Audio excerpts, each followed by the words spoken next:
Günleri tarumarte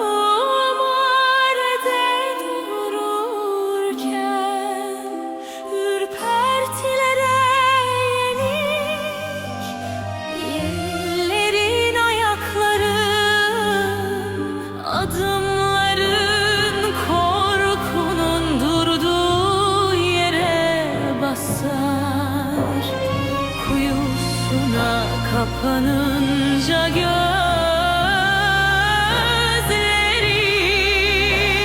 rüyalarda gezinirsin ey dost. Gökte sana gülümseyen yıldıza çevir alnını. Sevinçlerin şehrin dar sokaklarında, bütün duvar dipleri kahkahalarını düşürür. Yüreğin hurdalar biriktiren saat, tamircilerin eteklerinde bir usta çağır